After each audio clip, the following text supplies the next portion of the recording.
你好，这里是李博士讲堂，在这里可以听到你所不知道的各国人文、地理、历史等有趣故事。欢迎您订阅频道和点赞，您的订阅是我努力的动力，谢谢。今天的主题是：核大国印度和巴基斯坦为何总是争斗不休？印度和巴基斯坦似乎是唯一两个同时拥有核武器并每天都在进行极端对抗的国家。我们将分析两国关系为何变得如此糟糕，紧张局势是否会持续下去。巴基斯坦和印度是两个打过仗并拥有核武器的国家，但如果你仔细研究一下，他们最初是从一个国家分裂出来的。它不是通过战争或革命，而是通过英国议会通过的一项法律，慢慢变成了印度和巴基斯坦。当时，英国殖民地有565个由国王行使权力的国家。原因是东印度公司最初建立殖民地时，选择了低投入高产出模式，其中最大成本就是战争。因此，当东印度公司想要扩大殖民地时，他们会先去当地与当地国王谈判。他们会剥夺他所有的军事和外交权利，在枪口下宣誓效忠英国，并每年缴纳一定数额的税收。如果你接受这些条件，你就可以继续当国王；如果你不接受，你就不能继续当国王。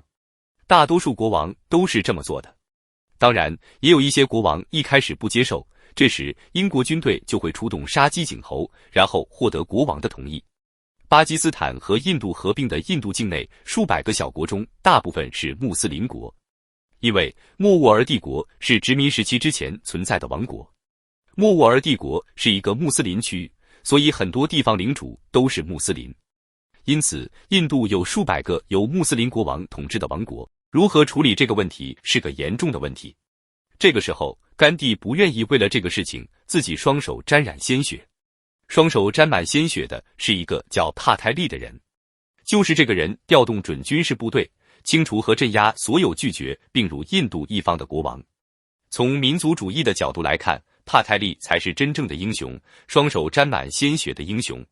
最近在印度，莫迪总理在帕泰利最初活动的古吉拉特邦树立了世界上最大的帕泰利雕像。克什米尔就位于印度和巴基斯坦边界的中间。这位克什米尔国王在想，我不想去巴基斯坦，也不想去印度。如果我能度过这次危机，我就能继续保持独立国家的地位。当时克什米尔的困难局势是怎样的？国王是印度人，人民是穆斯林，这种情况非常罕见。所以现在人民都支持归顺巴基斯坦，但国王却想归顺印度，或者说他想独立。这时候巴基斯坦民兵就来了，国王无奈之下签署了一份官方文件，表明我归顺印度。直到今天，这还是一个争论点。巴基斯坦主张国王签的日期是巴基斯坦民兵到来的前一天。这意味着，既然已正式签署文件表明自己要归顺印度，按法律程序，那进来的民兵就成了暴民，印度军队进去平定他们是镇压行为，这是巴基斯坦的声明。所以现在克什米尔一半归巴基斯坦，一半归印度。这就是为什么他们仍在争夺克什米尔的主权的原因。巴基斯坦有一个国定假日，叫做克什米尔日。在这一天，所有的清真寺都会举办集市，他们会募捐。所有这些钱都被送到克什米尔，以解放他们的穆斯林兄弟。印度的回应是，这是一个不能妥协的国家主权问题。因此，双方已经经历了几场战争，现在已经接近核战争。印度是一个地区性霸主，必须管理好每一个南亚邻国，而巴基斯坦就是这种管理完全失败的一个例子。因此，尽管南亚合作组织已经存在，不说已经多年没有举行峰会，连面都不肯见。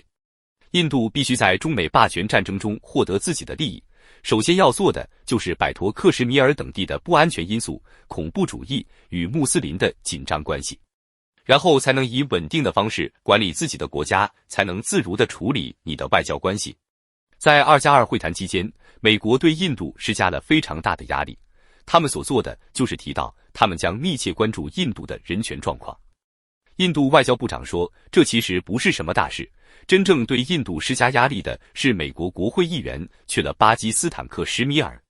当一名国会议员前往巴基斯坦克什米尔地区，并看到穆斯林的状况时，情况就完全不同了。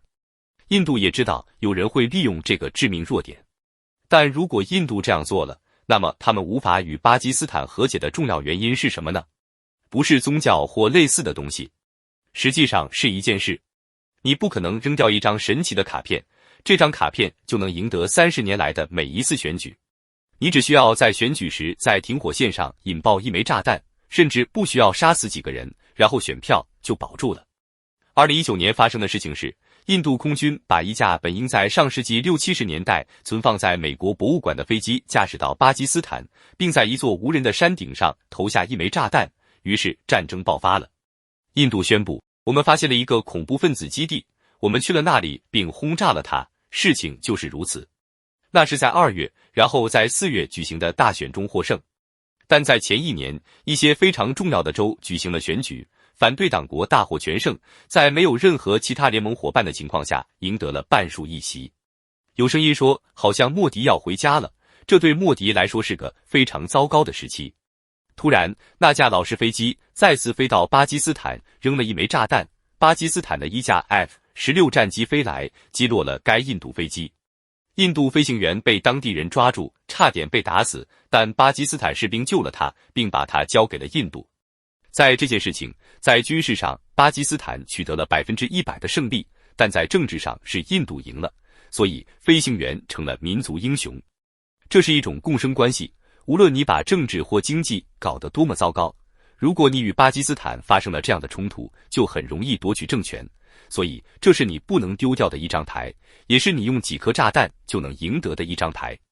我认为印度和巴基斯坦之间的关系即将发生根本性的转变，因为还有更便宜、更好的牌可以打。你不用扔炸弹，你不用发射导弹，你只需要让士兵和中国士兵在海拔5000米的地方用棍子互相殴打，会流血，但他们不会死，因为没有枪。事实上，这种方式的成本非常低廉，你只需要打开3-4个小时的直播给印度全国，你的选票就保住了。这次的敌人是中国，这效果就比与巴基斯坦斗好太多了。如果把与中国的紧张关系保持在表面，第一，美国喜欢这样；第二，这是合理化非关税壁垒的好方法。印度曾试图加入 RCEP， 但最终未能如愿。这个故事非常重要，因为印度人在任何行业都不喜欢与中国竞争。那么，如何让他们满意呢？中国是我们国家的敌人，所以我借口要禁止进口中国产品，这样我们就不用与中国竞争了，所以让我们鼓掌吧。这样贸易额增长很快，还能阻止不舒服的贸易。不管怎样，不是都很好吗？你可以赢得大选，你不必在大选中发射导弹。如果你掌管巴基斯坦，你就可以成为南亚的老大。你可以假装与中国对抗，但你仍然可以得到实惠。今年第一季度，中印贸易已经增长了15%以上。现在对印度企业的投资有很大一部分来自中国，因为印度并没有禁止来自中国的投资。今天的视频到此结束，感谢您的观看。如果您还有其他问题，欢迎继续与我交流。我们下期再见。